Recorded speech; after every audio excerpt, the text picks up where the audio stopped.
We need a sustainable solution sa ating problema. Agriculture is the backbone of this country. Aba, maraming nagmamahal sa kanila. Mahal ko ang... May mga paiyak-iyak pa na eh.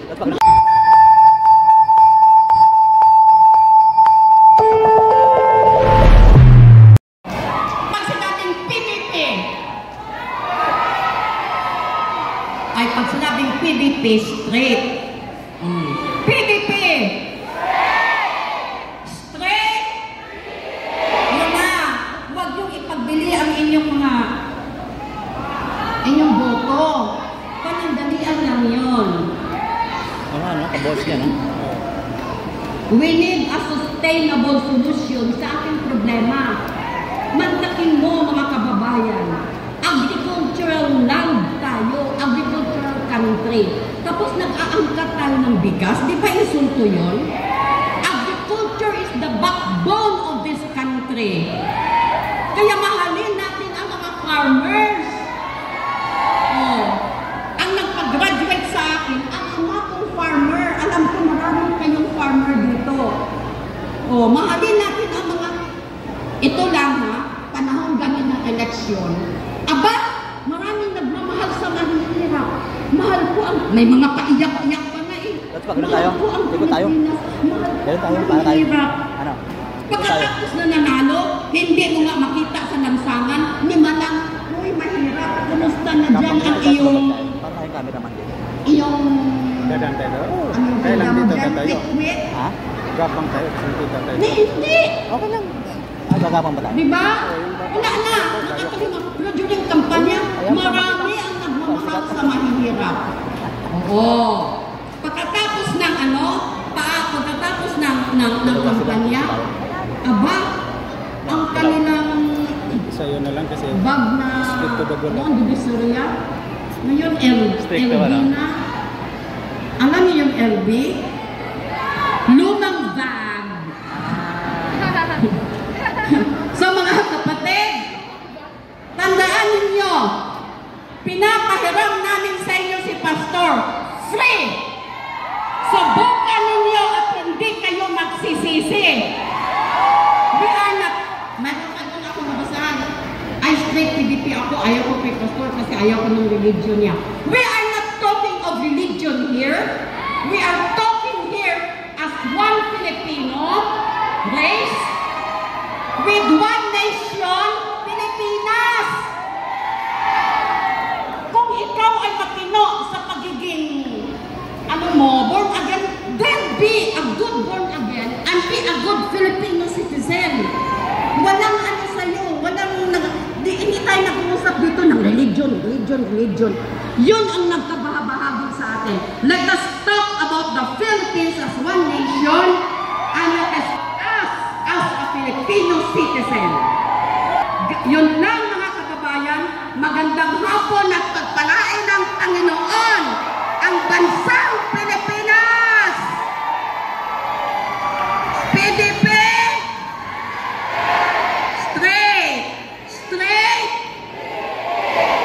Listen to the voice of Tatay! So, salamat sa inyo mga kababayan. Pagpalain tayong lahat at ang ating mga puso ay ating patibayin na kahit anong temptation sa atin, hindi tayo madadala. Anuhin mo ang binayad sa iyo na trilyon kung hindi ka naman makatulog sa gabi. Anuhin mo yung trilyon kung nakikita mo ano na ang bansa mo. Anong gawin mo sa trilyon? Itamtas mo doon sa dingding ng bahay mo? Para ano? Useless. So yun lang. Salamat sa inyo mga kababayan. PDP! Straight! Tatay! Ang boses ng tatay, pakinggan! Maraming salamat, Sister Lilina Lizada.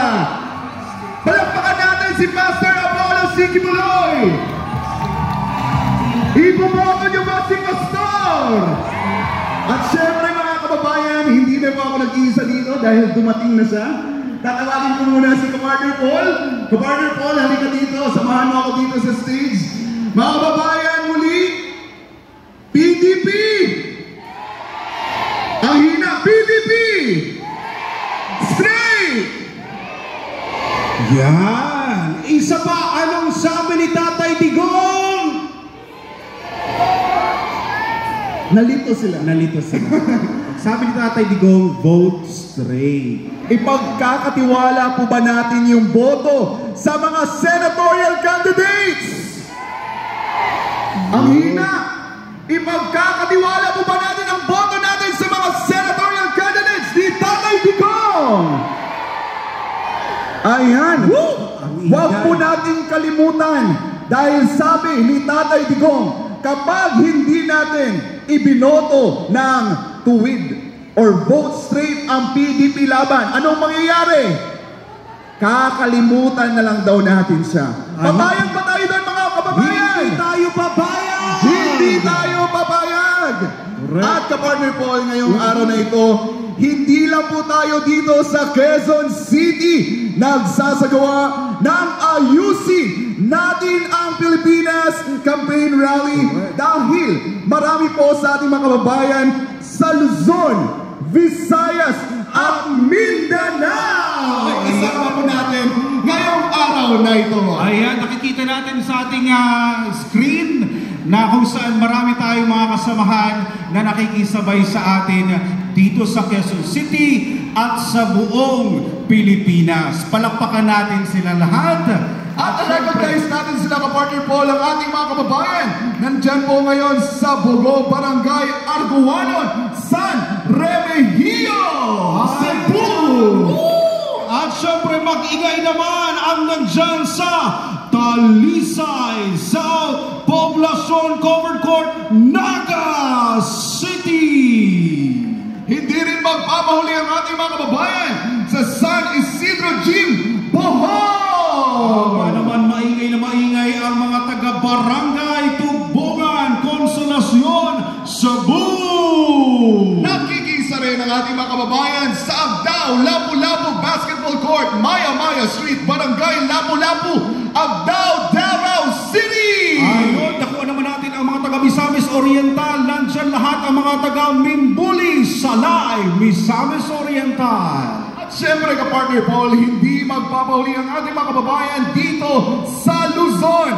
Atin pong batiin ng masigabong palakpakan ang ating mga kababayan na nandyan sa Barangay Bascaran Gym, Solano, Nueva Vizcaya. Aba ang mga taga-Oriental Mindoro ay nandyan din sa Barangay Sampaguita Gym, Nauhan, Oriental Mindoro. At dito naman sa Metro Manila, hindi magpapahuli ang Barangay 175 Kabali, Caloocan City. At dyan din ang number 1001 City, Hangganan, Barangay Pagasa, Binangonan, Rizal. At siyempre, nakikisa rin ang ating mga kababayan na nandyan sa Bantay, Ilocos Sur. At siyempre kasama rin ang Santiago, Isabela. Kasama rin natin mga kababayan ang mga taga-Cabanatuan City sa Nueva Ecija. Siyempre from Luzon up to Exunan sa Visayas, sa Court Barangay, Linya, Rosia, Toledo City, Cebu. Hindi rin magpapahuli ang ating mga kababayan sa Covered Court Barangay, Tangnan, Tonglaw, Bohol. Pension House, Barangay Pantigan, Canlaon, Ginduman, Bohol. Ating rin ang mga Gintulman, Bohol. At siyempre dyan din sa Iloilo Province. At hindi